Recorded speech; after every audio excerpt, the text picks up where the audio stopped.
Hello students, welcome to RNM academy channel. Students, previous video में हमने Rankine cycle समझ लिया था।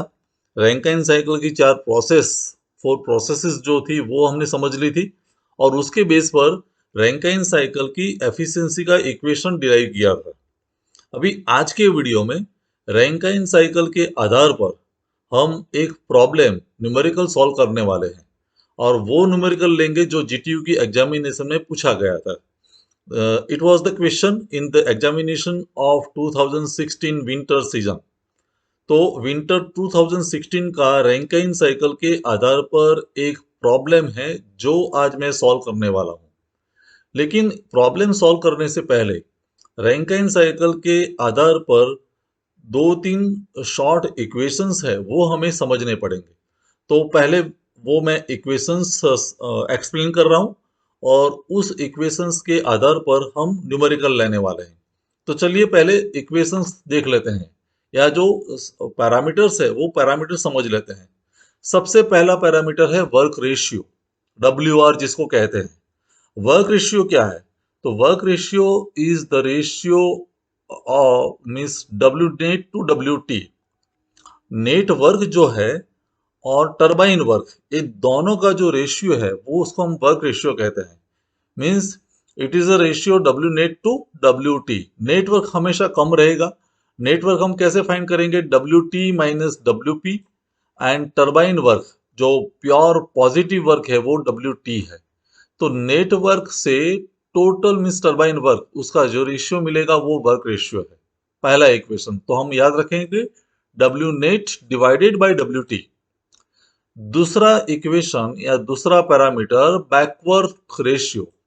बैकवर्क ratio means is equal to W P divided by W T. Pump work जो power consume करता है, turbine work जो power produce करता है, ये दोनों टर्म का रेशियो वो हमें बैकवर्क रेशियो कहे मिलेगा। तो back work ratio means W P divided by W T हम याद रखेंगे। तीसरा पैरामीटर जो है specific steam consumption. Specific steam consumption means कितना स्टीम कंज्यूम होता है 1 किलोवाट पावर प्रोड्यूस करने के लिए। Means for unit power production how much steam is consume. तो उसका रेशियो है मास ऑफ स्टीम यूज्ड और वो होगा केजी पर आवर में, और डिनोमिनेटर में आएगा पावर आउटपुट। पावर आउटपुट होगा किलोवाट में। तो इन शॉर्ट हम याद रखेंगे 3600 divided by W net. Specific steam consumption जिसको हम कहेंगे शॉर्ट में SSC. SSC is equal to 3600 divided by W net और उसका यूनिट होगा केजी पर किलोवाट आवर। और एक और parameter, fourth parameter, pump work हम कैसे कैलकुलेट करेंगे? तो पंप वर्क वैसे पुराने इक्वेशन में तो हमने एंथैल्पी डिफरेंस लिया था, लेकिन एक और इक्वेशन भी है क्योंकि वर्क है तो पीवी है, पी इंटू वी। तो W P is equal to V means कौन सा? V F three. क्योंकि पंप में तो वाटर एंटर होता है, वाटर आउटलेट में भी है। तो फ्लूइड है तो कॉरस्पॉन्डिंग वॉल्यूम किसका? फ्लूइड का मीन्स लिक्विड का, वाटर का, वी एफ थ्री। और दोनों का pressure difference, higher pressure minus lower pressure. तो पंप वर्क ऐसे भी हम फाइंड कर सकते हैं V F three in the bracket P one minus P two, और वो पंप वर्क हमें मिलेगा किलो जूल पर केजी में। तो ये चार पैरामीटर्स पहले हम आपके सामने रखते हैं और उस पैरामीटर्स के बाद मैं आता हूं जीटीयू के प्रॉब्लम पर। तो नेक्स्ट स्लाइड में हम जीटीयू प्रॉब्लम देखते हैं। ये जीटीयू का एग्जाम प्रॉब्लम है विंटर 2016 का, 4 मार्क्स का वेटेज था। और प्रॉब्लम देख लेते हैं क्या है। इन आइडियल रैंकाइन साइकिल, ये प्रॉब्लम रैंकाइन साइकिल रिलेटेड है। The steam at inlet to turbine is saturated at a pressure of 35 bar. क्या कहा गया है कि टरबाइन के एंट्री में जो स्टीम है वो ड्राई एंड सैचुरेटेड स्टीम है और उसका प्रेशर है 35 बार means highest pressure, and the exhaust pressure is 0.2 bar.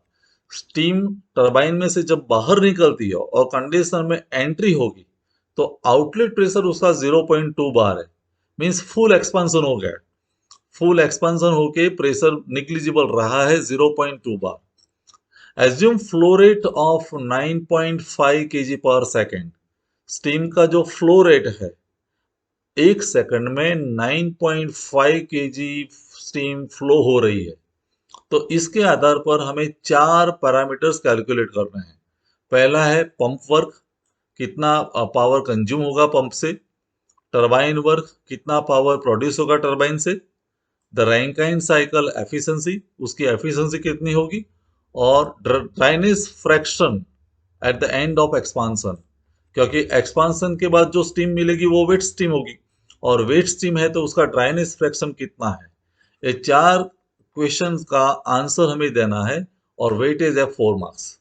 Students, मुझे लगता है ये प्रॉब्लम आपको समझ में आ गया होगा। अभी आगे चलते हैं। प्रॉब्लम के आधार पर हम डेटा पहले नोट डाउन कर देते हैं। डेटा गिवन, देखिए क्या दिया है। हाईएस्ट प्रेशर दिया है P1 35 बार, लोएस्ट प्रेशर दिया है 0.2 बार, और मास ऑफ स्टीम दिया है, मास फ्लो रेट 9.5 kg पर सेकंड। अगर टेम्परेचर एंट्रोपी डायग्राम ड्रॉ करते हैं तो देखिए, टेम्परेचर एंट्रोपी डायग्राम में ये लिक्विड लाइन है और राइट साइड है वो सैचुरेशन लाइन है। और वैसे जो पहले हमने डायग्राम ड्रॉ किया था वैसे 3 to 4 पंप वाला प्रोसेस है, pumping. 4 to 4 days sensible heat हमने सप्लाई की, 4 days to 1 हमने लेटेंट हीट सप्लाई की, और उसके बाद स्टीम की एंट्री हुई टरबाइन में। तो 1 to 2 एक्सपांसन प्रोसेस है जहां एंट्रोपी कांस्टेंट रहती है, टरबाइन वाला प्रोसेस। और 2 to 3 एक कंडेंसर वाला प्रोसेस है जहां टेम्परेचर कांस्टेंट रहता है और लेटेंट हीट रिजेक्ट होती है। तो ये जो ऊपर वाली लाइन है वो हाईएस्ट प्रेशर वाली लाइन है P1, जो 35 बार है, और नीचे वाली जो हॉरिजॉन्टल लाइन है वो लोअर प्रेशर की लाइन है 0.2 बार वाली। तो टेम्परेचर एंट्रोपी डायग्राम आपको समझ में आ गया होगा। हमें कैलकुलेट क्या करना है, WP, WT, eta and x. I hope it is clear. तो चलिए पहला पैरामीटर कैलकुलेट करते हैं, WP। अभी WP मीन्स पंप कितना पावर कंज्यूम करेगा, वो कैसे एस्टिमेट करेंगे। तो हमारा जो इक्वेशन था basic, WP is equal to VF3P1 minus P2 kilo joule पर kg। पंप वर्क, देखिए अगर TS डायग्राम में देखते हैं तो ये 3 to 4 प्रोसेस जो है वो पंप की है, और आप देख सकते हैं 3 पॉइंट लिक्विड लाइन पर है। Liquid line means it is water, और वाटर का यहाँ जो वॉल्यूम होगा वो हमारे लिए VF3 है। और पंप प्रेशर इंक्रीज करता है बॉयलर तक, तो P1 P2 का जो प्रेशर डिफरेंस है वो हमें लेना पड़ेगा। अभी VF3 कैसे फाइंड करेंगे, तो VF3 के लिए स्टीम टेबल का यूज करना पड़ेगा। From steam table at pressure P2 is equal to 0.2 bar, VF हमें कितना मिलेगा, 0.001017। कैसे आया, तो मैं स्टीम टेबल की मदद से आपको दिखा सकता हूं। स्टीम टेबल हमारे सामने है। 0.2 बार प्रेशर, देखिए ये 0.2 लाइन है, और यहां पर हमारा जो VF है 0.001017 सेकेंड कॉलम में। तो ये वॉल्यूम है वाटर का, और ये वॉल्यूम हम कंसीडर कर रहे हैं। तो फिर हम अपनी स्लाइड पर आते हैं। तो VF3 0.001017, और WP जब कैलकुलेट करते हैं तो WP इज इक्वल टू 0.001017, और जो प्रेशर है वो हमें दिया है बार में, लेकिन जब न्यूमेरिकल कैलकुलेट करते हैं तो वहां किलो पास्कल में होना चाहिए, और हमें पता है कि 1 bar is equal to 100 kilo pascal. तो मैंने दोनों प्रेशर को 100 से मल्टीप्लाई कर दिया, 35 इंटू 100 माइनस 0.2 इंटू 100, और जब कैलकुलेटर से आप कैलकुलेट करेंगे तो आंसर मिलेगा 3.54 kilo joule per KG. Means 1 kg steam से इतना पावर कंजप्शन होने वाला है, 3.54 किलो जूल। तो टोटल पंप वर्क कितना चाहिए, तो टोटल पंप वर्क के लिए मास फ्लो रेट हमारे सामने है, मास मल्टीप्लाइड बाय WP। तो 9.5 किलो ग्राम पर सेकेंड मास फ्लो रेट था। 1 सेकंड में 9.5 kg स्टीम फ्लो हो रही है। तो 9.5 से जब मल्टीप्लाई करेंगे तो यहाँ जो आंसर मिलेगा 33.63 किलोवाट, क्योंकि मास फ्लो रेट है केजी पर सेकेंड और डब्ल्यू पी है किलो जूल पर केजी। तो केजी केजी कैंसिल हो गया है, kilo joule per second, kilo joule per second means kilowatt. तो पंप कितना वर्क कंज्यूम करेगा, कितना पावर कंजप्शन होगा, 33.63 किलोवाट पावर कंजप्शन होगा पंप से total. I hope it is clear. अभी second part, turbine work. Turbine work कैसे estimate करेंगे, टरबाइन वर्क कितना प्रोड्यूस होगा। तो W T is equal to H1 - H2, ये समझ ले। Turbine work H1 - H2। फिर हम टेम्परेचर एंट्रोपी डायग्राम पर जाते हैं तो टरबाइन मीन्स ये 1-2 प्रोसेस टरबाइन प्रोसेस है। तो corresponding enthalpy at one point is higher H1 और ये जो है वो H2 है। तो H1 - H2 करना पड़ेगा।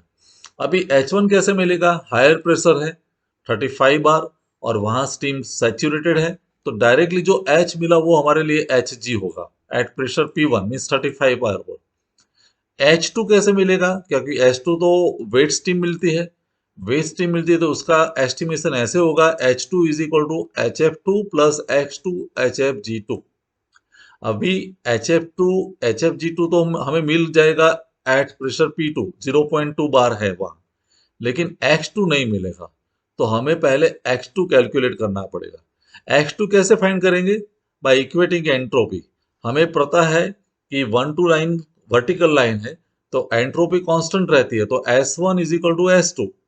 तो S1 means at pressure P1 और S2 means eight pressure P2।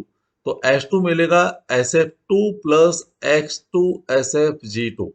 तो ये दोनों एंट्रोपी हम जब कंपेयर करेंगे तो हमें जो अननोन वैल्यू X2 है वो मिल जाएगी। तो ये आउट आउट मीन्स ये आउटलाइन हुई ये सॉल्यूशन के लिए, टरबाइन वर्क के लिए।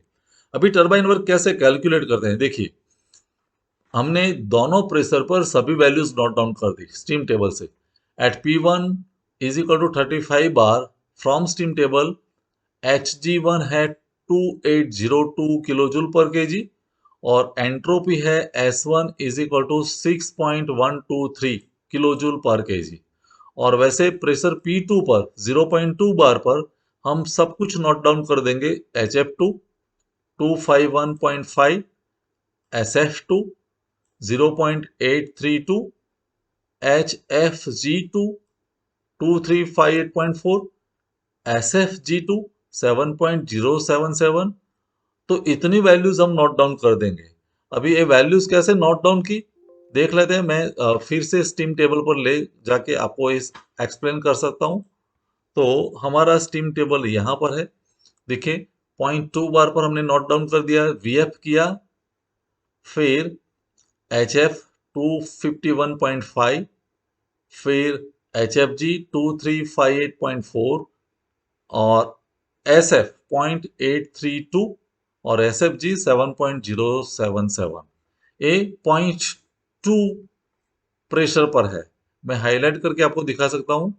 ये यहां पर है 0.2 पर ये सभी वैल्यूज है। वैसे 35 बार प्रेशर जब लेते हैं तो आगे जाना पड़ेगा। 35 बार प्रेशर ये रहा, 35 पर हमें मिलेगा VF VG HF सभी वैल्यूज। तो हमें तो चाहिए HG 2802 और वैसे मिलेगा SG 6.123। तो स्टीम टेबल से ये वैल्यूज नोट डाउन कर सकते हैं। स्टीम टेबल से वैल्यूज नोट डाउन करने के बाद हम फिर यहाँ जो वैल्यूज हमने नोट डाउन कर दी है उसके आधार पर पहले एंट्रोपी कंपेयर करेंगे। S1 is equal to S2। तो S1 तो कितना था 6.123। S2 S2 is equal to SF2 plus X2 SFG2 equation रखना पड़ेगा। तो S1 तो 6.123 है, SF2 हमें स्टीम टेबल से मिला 0.832, SFG2 मिला 7.077। तो अननोन पार्ट है X2 और अननोन पार्ट X2 हमें आराम से मिल जाएगा कैलकुलेशन करके। क्योंकि 6.123 में से 0.832 माइनस करेंगे और उसको डिवाइड करेंगे 7.077 से, तो x2 की वैल्यू मिलेगी x2 is equal to 0.7476। Means dryness fraction 0.7476 है। मीन्स 74% स्टीम ड्राई है और बाकी 26% स्टीम पार्टिकल्स है, वेट पार्टिकल्स है, वाटर पार्टिकल्स। तो ये हो गया x2। जैसे x2 मिला तो हम h2 कैलकुलेट कर सकते हैं। h2 is equal to hf2 plus x2 hfg2। तो hf2 हमारे पास था स्टीम टेबल वैल्यू, x2 मिल गया, hfg2 की वैल्यू भी थी स्टीम टेबल से। तो फाइनली हमें h2 मिलेगा 2014.64 किलो जूल पर केजी। अभी हम W2 कैलकुलेट कर सकते हैं। WT is equal to H1 minus H2। तो H1 हमारा आया था 2802 और H2 आया 2014.64। तो डिफरेंस मिलेगा 787.36 किलो जूल पर केजी। लेकिन ये turbine work total turbine work नहीं है, 1 केजी स्टीम के लिए है। हमारा मास फ्लो रेट 9.5 है, तो टोटल टरबाइन वर्क कैलकुलेट करना पड़ेगा m इंटू डब्ल्यू टी। तो 9.5 मल्टीप्लाइड बाय 787.36, तो वो आंसर मिला 7479.92 किलोवाट। तो ये टरबाइन वर्क वाला आंसर मिला सेकंड क्वेश्चन। अभी थर्ड क्वेश्चन पर आते हैं, रैंकाइन साइकिल एफिशिएंसी ईटा। और ईटा हमें पता है W net divided by Q. W net means W T minus W P और heat supplied means H one minus H F four. H one minus H F four heat supplied means heat supplied in the boiler. कैसे आया heat supplied?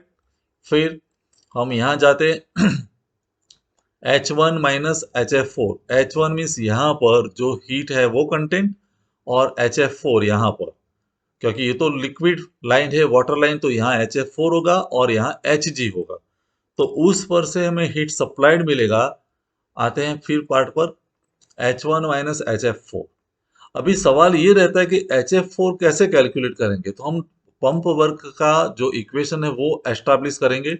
W P is equal to H F four minus H F three. H F three is equal to H F two, क्योंकि दोनों एक ही line पर है, horizontal line पर। तो H F to की जो वैल्यू है वो एच एफ थ्री होगा, और उस पर से हमें पंप वर्क तो पता है, एच एफ थ्री पता है, तो एच एफ फोर मिलेगा। देखिए कैसे कैलकुलेट करते हैं। W net is equal to W T minus W P. W T था 787.36, डब्ल्यू पी था 3.54। तो डिफरेंस आया 783.82 kilo joule per KG, 1 KG के लिए। अभी डब्ल्यू पी का इक्वेशन मैंने रखा H F four minus H F three. W P हमें पता है 3.54, एच एफ फोर अननोन है और एच एफ थ्री पता है 251.5। तो अननोन वैल्यू मिल गई। H F four is equal to 3.54 plus 251.5 is equal to 255.04 kilo joule per kg. ये वैल्यू आई एच एफ फोर की। अभी ये एच एफ फोर हम हीट सप्लाइड सेगमेंट कैलकुलेट करने के लिए डालेंगे। Q is equal to H one minus H F four. H one हमारे पास था 2802, एच एफ फोर मिल गया 255.04। तो डिफरेंस आया 2546.96 किलो जूल पर केजी। ये हीट सप्लाइड आया, और उस पर से हमें इक्वेशन हम रख सकते हैं thermal efficiency. Eta is equal to W net divided by Q. W net हमारा था 783.82, क्यू आया 2546.96। तो जब रेशियो फाइंड करेंगे कैलकुलेटर से तो एफिशिएंसी मिलेगी 30.77%। तो ये रैंकाइन साइकिल की एफिशिएंसी मिली 30.77%।